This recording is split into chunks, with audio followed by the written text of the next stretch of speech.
अभी तक ये माना जाता था कि creativity is the domain of human being, ये हम लोगों का अधिकार क्षेत्र है, सृजनता, इसमें कोई और हस्तक्षेप नहीं कर सकता। और उसी समय जब क्लास के अंदर चर्चा चल रही थी तो एक गोमल करके एक व्यक्ति हुए, इकोनॉमिस्ट हुए, उन्होंने 1960 के अंदर अपनी एक थ्योरी दी है, जिस थ्योरी को वो कहते हैं कॉस्ट डिजीज। और वह कॉस्ट डिजीज कहती है कि कई सारी ऐसी इंडस्ट्री होती है जहां प्रोडक्टिविटी नहीं बढ़ती है, फिर भी आपको वेजेस ज्यादा देनी पड़ती है। बाकी कई जगह वेजेस ज्यादा दी जाती है क्योंकि प्रोडक्टिविटी बढ़ती है।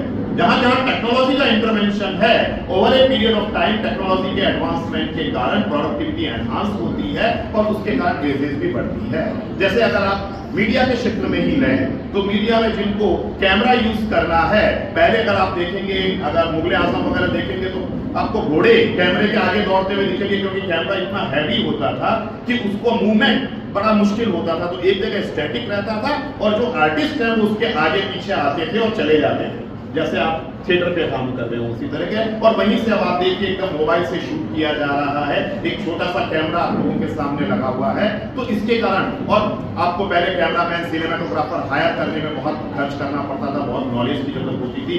नाउ टेक्नोलॉजिकल एडवांसमेंट ने हर एक व्यक्ति को अच्छा खासा सिनेमेटोग्राफर बना दिया है, हर एक व्यक्ति को अच्छा खासा एडिटर बना दिया है। सो इन सब ने प्रोडक्शन कॉस्ट को एक जगह कम किया है। वहीं फिल्म बनाने में क्या किसी चीज में कॉस्ट सबसे ज्यादा क्या रखती है?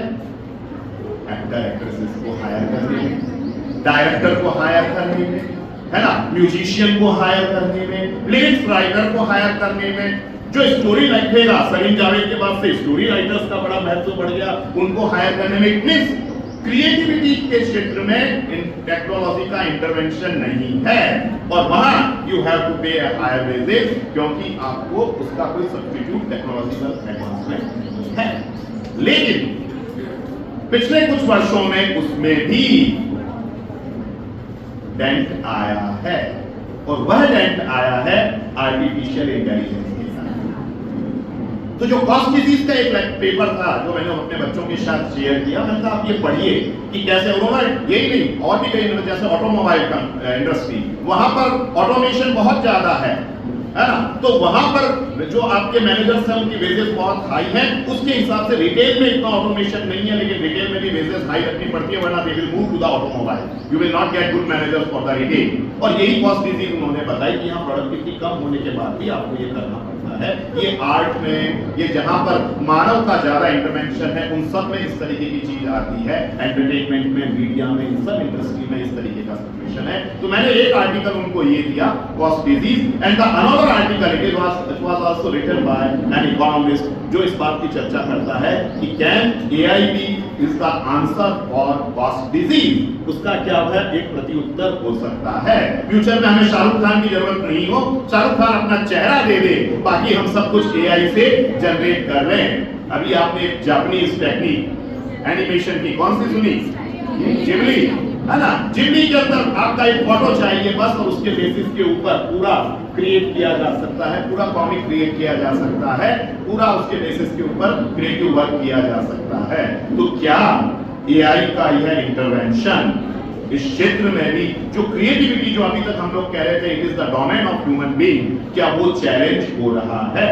यदि हो रहा है तो वो किस हद तक होना चाहिए, है ना? और क्या वह पूरा PR की या पूरी मीडिया इंडस्ट्री के जॉब प्रोफाइल को परिवर्तित कर रहा है? ऑफ कोर्स इन फ्यूचर आपको इस चीज की आवश्यकता नहीं होगी कि आपकी स्पेलिंग तो आपको आती है प्रॉपर, या आपकी राइटिंग स्टाइल कैसी है। मैं अगर 4 अपनी चीजों को अपलोड कर दूं, AI उसकी कॉपी करके मेरी स्टाइल में लिखना शुरू कर देगा, है ना। You will get all those things, but यहाँ पर जो आपका काम होगा वो काम दूसरा होगा। यहाँ पर जो डेटा है उस डेटा का एनालिसिस आपको करना होगा।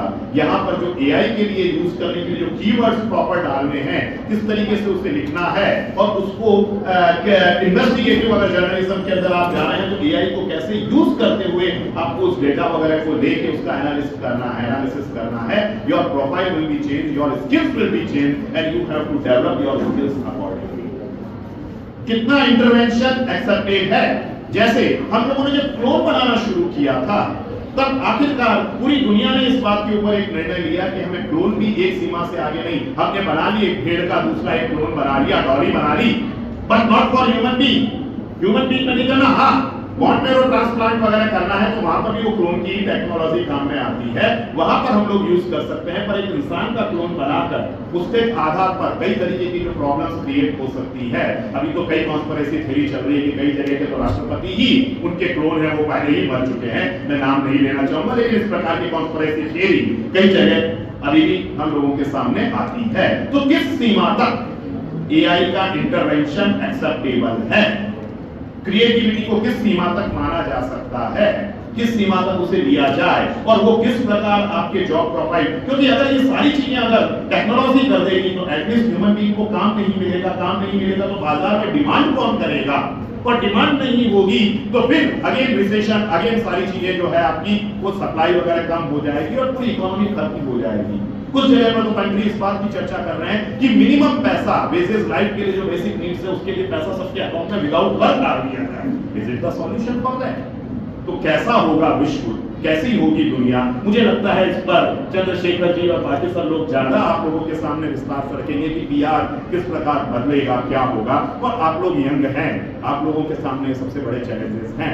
You have to find out the way कि एआई को यूज करते हुए भी हमें इंसान की अहमियत को कैसे बरकरार रखा जाए। आपने मैट्रिक्स फिल्म देखी होगी और भी कई फिल्में देखी होगी जिसमें यही बताया जाता है कि at the end of the day कभी ऐसा ना आए कि मशीन रूल करने लग जाए और हम लोग उसके स्लेव बन जाए। So we have to think in that manner. AI is good, but to what extent and how it is changing our profession, our lifestyle, and especially our creativity. Thank you very much. Thank you.